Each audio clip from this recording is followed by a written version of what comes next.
Wow. I guess it did take me another full year to get one of these out. Sorry, guys. It's just been an interesting and busy year. Not to mention, I was struck with a lot of artist block determining the designs of many of the Pokemon you're about to see.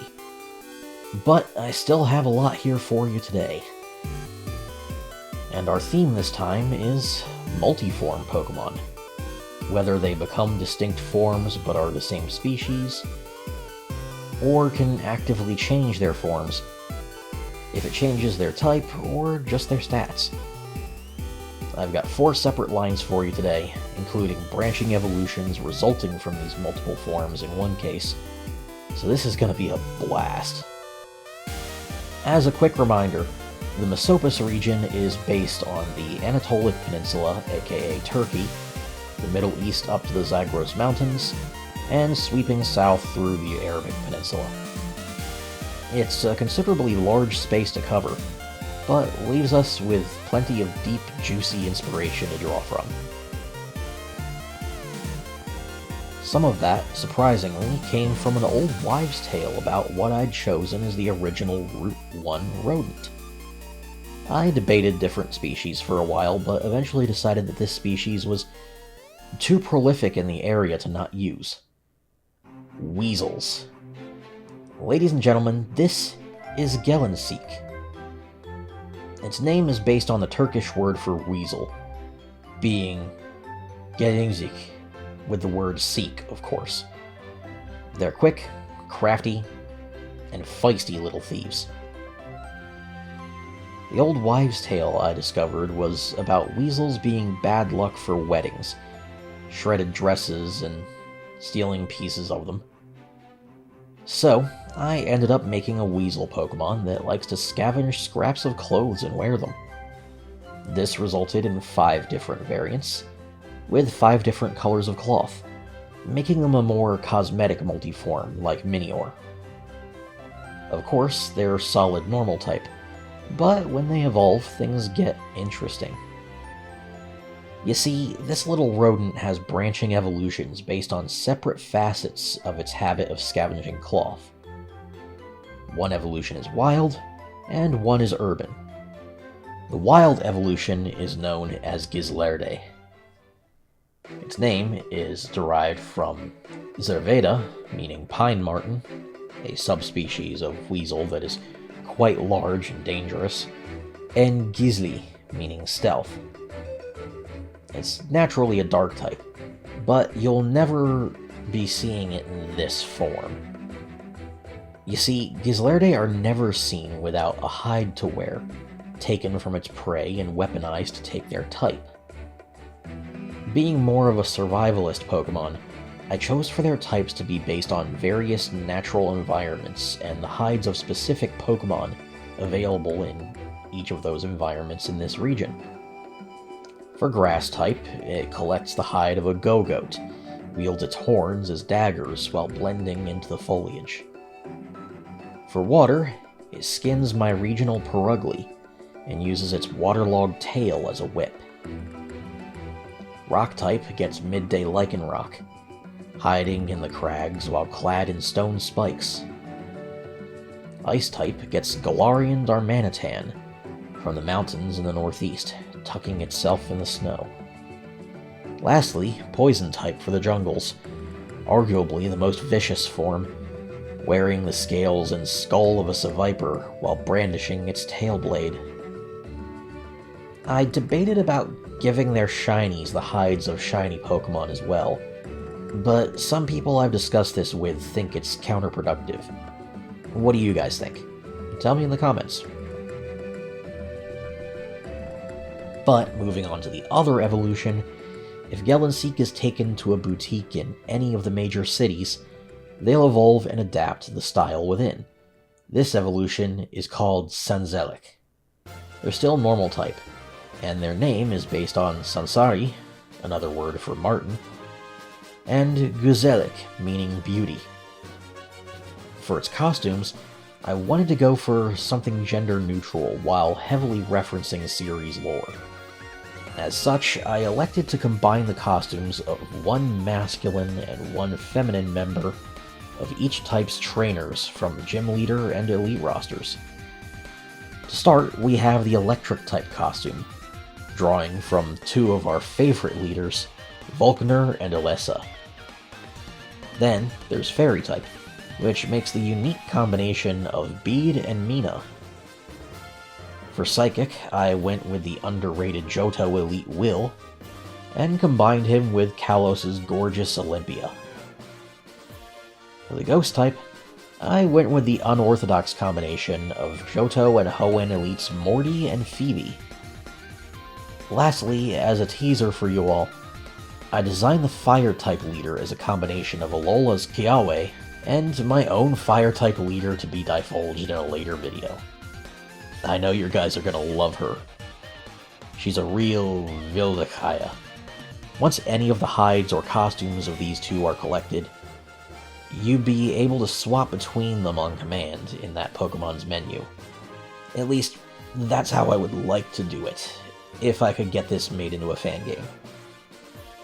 Overall, I had a blast designing this line, and it's one of my favorite creations so far for the Mesopas region. Not to say the rest aren't great, I just had too much fun with these ones. So, how about we move to the second line then? Something that changes forms in its base form this time. Now, when coming up with Pokemon for this region, I was at quite the loss when designing grass types. There wasn't too much to draw from in regard to unique species to focus on, but then I came across one of the most interesting little ecological details. The area I've chosen is home to many rare types of algae, including the most frequent appearance of the rarest and most unique species found to date. So I had to roll with it. But how do you make algae into a Pokemon? Well, Japan's got us covered there. Meet Mariroll, the Marimo Pokemon. You see, Marimo is a rare type of algae that is only known to proliferate in a few isolated areas, including the shores of Hokkaido and Iceland. It rolls across the seafloor, a bouncing ball of algae that's a delicious snack for a few species, and has an entire festival dedicated to it in Hokkaido. So turning these adorable green balls into Pokemon seemed pretty natural. But how do I make it a multiform? You see, the Mesopas region will have 4 unique types of algae, and when Mariroll is led through them, they'll adapt to it and take on its properties. This Mariroll is freshwater algae. It's the most standard form.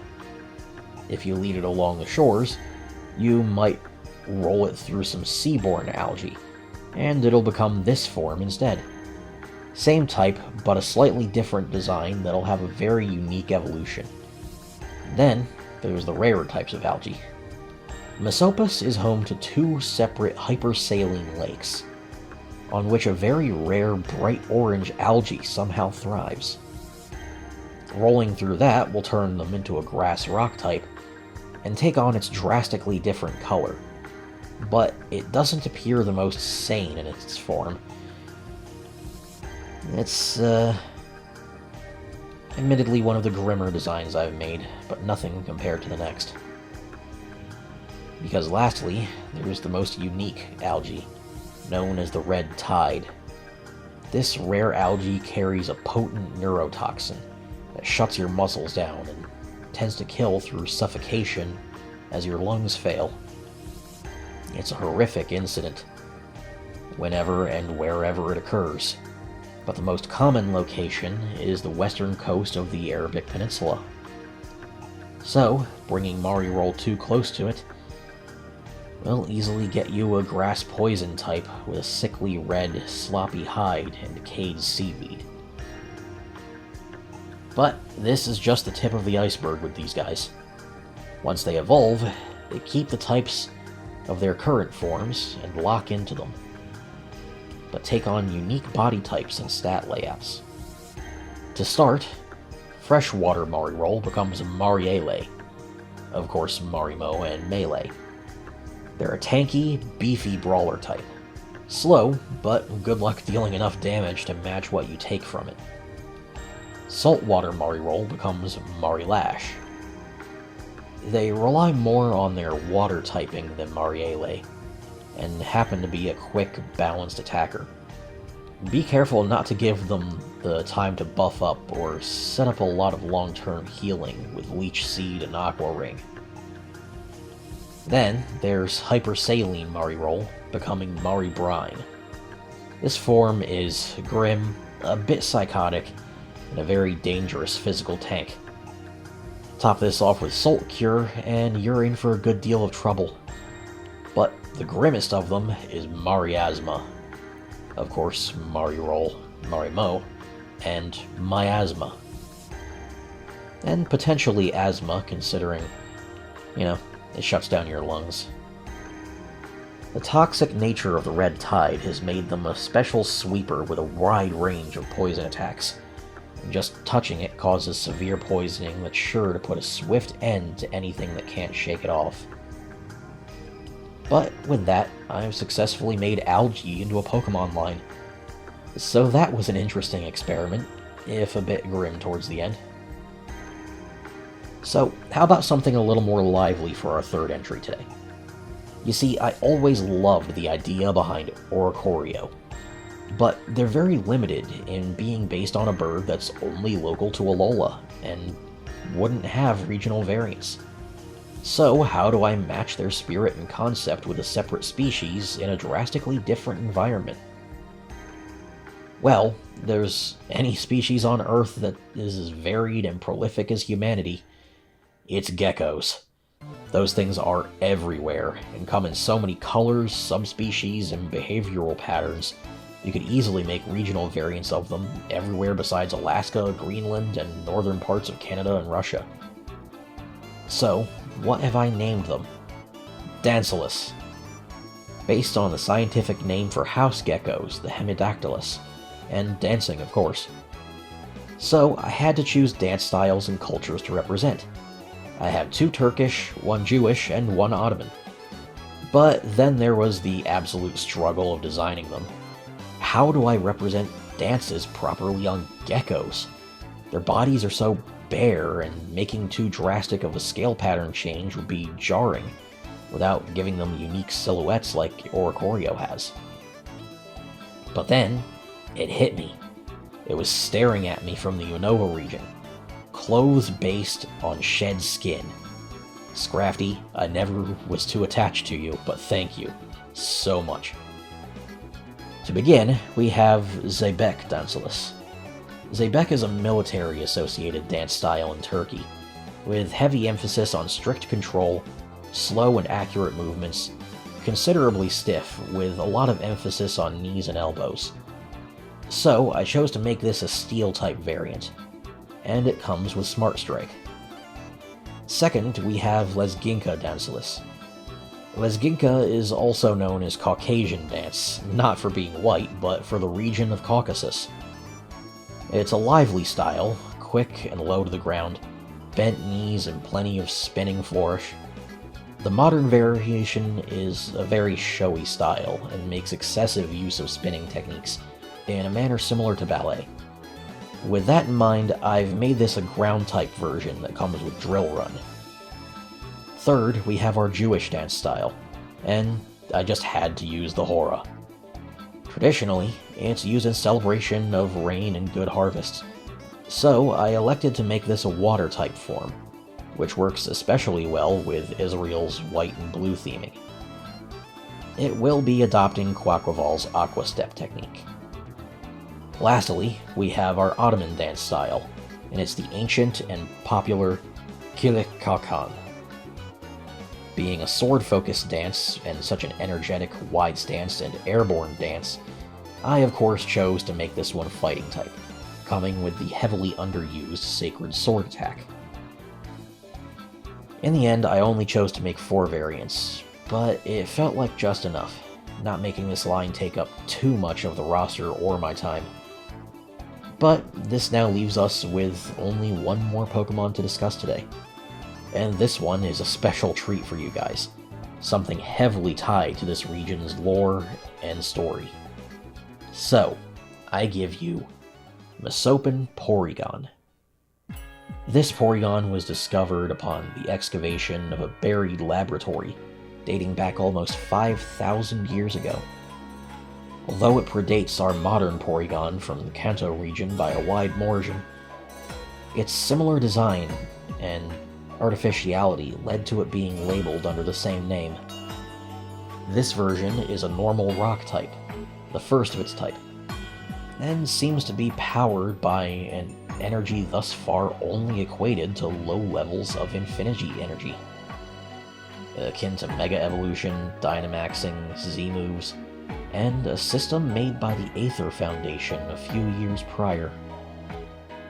The mass amount of alchemical symbols throughout the laboratory have led many researchers to surmise that these Porygon were the first successful attempt at creating artificial life. But why am I discussing this in a multiform Pokemon video? Well, because these Porygon were made as lab assistants, and their creator couldn't do with just making one design. This one is its recon form. The true Pokemon is the hexagonal core that makes up its eyes. And there are 6 other bodies, each with their own stat specialties for it to wield. Carrier, Messenger, Bulwark, Drone, Sentry, and Guardian. Each of these 6 other forms has a separate stat specialty, and all maintain the normal rock type. But the real kicker is their inspiration. What about these shapes they take is so familiar? Well, we have to look to something arguably as ancient, relatively, comparing it to game history. These are the original Generation 1 party sprites. Back then, they only made a handful of generic ones to cover all their bases. But with 7 of them, plus Clefairy, I dodged that one, it was a perfect for covering every stat layout and specialty I could give them. Who doesn't love a good modernized deep lore reference, huh? Well, this set was quite the hassle to pull together. I just edited this entire video yesterday, and yes, I'm writing that in the script the day before, and doing the whole recording and editing on Sunday. My hands are gonna hurt after this. But I'm still very far from done here. The Mesopas region has countless mysteries to share, and many cultures and stories to represent. So, what would you guys like to see next? The box legends and associated Pokemon, or a video focused on one of the 3 main cultures being represented here? If you'd like to leave your input, go ahead and comment below, or go through the link to my website below and hop into my Discord to discuss it there. For now, I have a lot more work to do, no matter what you pick. But my hands need a rest for a few days before that. This is the Envoy of Kairos, signing out, and I'll see you all again soon for another video. Thanks for watching, guys.